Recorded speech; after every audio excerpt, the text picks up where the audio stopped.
Tumour हमारी body में बनने वाली गिल्टी यानी लंप को कहा जाता है। ट्यूमर की फॉर्मेशन सेल्स की एबनॉर्मल ग्रोथ की वजह से होती है। याद रहे कि ट्यूमर हमारी बॉडी की किसी भी लोकेशन और ऑर्गन में डेवलप हो सकता है। इसके अलावा ट्यूमर का साइज़ भी अलग अलग होता है, यानी कुछ ट्यूमर साइज़ में बहुत छोटे होते हैं जैसा कि पेपिलोमा, और कुछ ट्यूमर्स काफ़ी बड़े साइज़ के हो सकते हैं जैसा कि लाइपोमस वगैरह। आमतौर पर ट्यूमर्स की दो टाइप्स होती हैं, benign tumours, malignant tumours. Benign tumours ऐसे ट्यूमर्स होते हैं जो सिर्फ एक ही लोकेशन पर ओवर ग्रोथ बनाते हैं। ये ट्यूमर्स जिस्म के बाकी हिस्सों में नहीं फैलते, इसलिए इनको नॉन कैंसरस ट्यूमर्स भी कहा जाता है।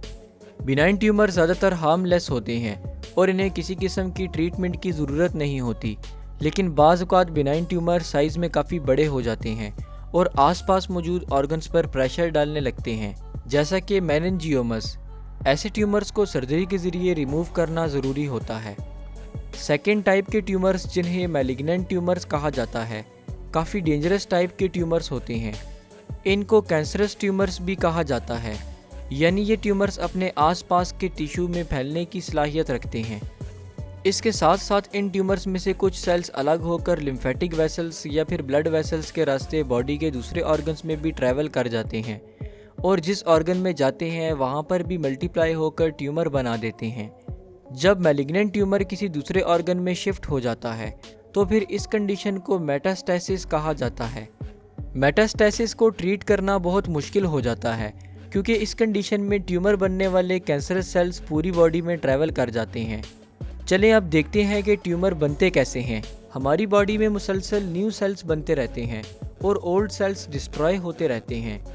आमतौर पर न्यू सेल्स की बनने और पुराने सेल्स के डिस्ट्रॉय होने की रेशियो बराबर होती है, जिसकी वजह से बॉडी में सेल्स का बैलेंस मेंटेन रहता है और बॉडी प्रॉपर फंक्शन करती रहती है। जबकि ट्यूमर के केस में बनने वाले सेल्स ज़रूरत से ज़्यादा तेज़ी से मल्टीप्लाई करते हैं, यानी कि इन सेल्स का काम बस अपनी नंबरिंग इंक्रीज करना होता है।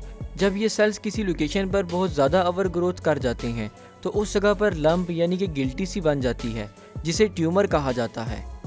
ट्यूमर्स क्यों बनते हैं? इसकी कोई एक कॉज नहीं होती, यानी डिफरेंट लोगों में डिफरेंट कॉजेज़ की वजह से ट्यूमर की फॉर्मेशन हो सकती है, जैसे कि किसी जीन में म्यूटेशन हो जाना, smoking, obesity, radiation exposure, chemical exposure या कोई वायरल इन्फेक्शन वगैरह ट्यूमर कॉज कर सकता है।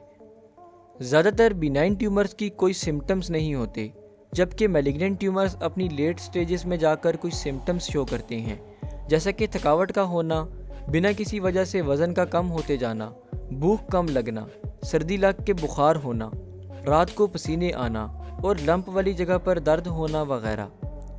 ट्यूमर को डायग्नोज करने के लिए डिफरेंट मेथड्स यूज़ किए जाते हैं, जिसमें सबसे मेन प्रोसीजर बायोप्सी होता है।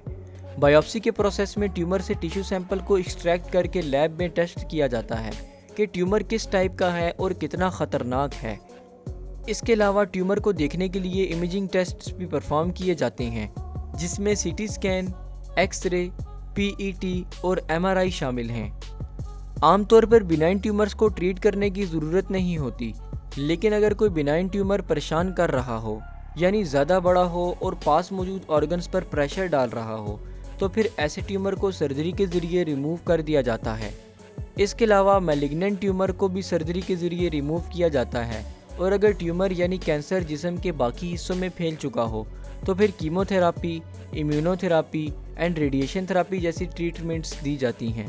आज के लिए इतना ही, मिलते हैं नेक्स्ट वीडियो में। तब तक के लिए मुझे इजाज़त दें। शुक्रिया। अल्लाह हाफिज़।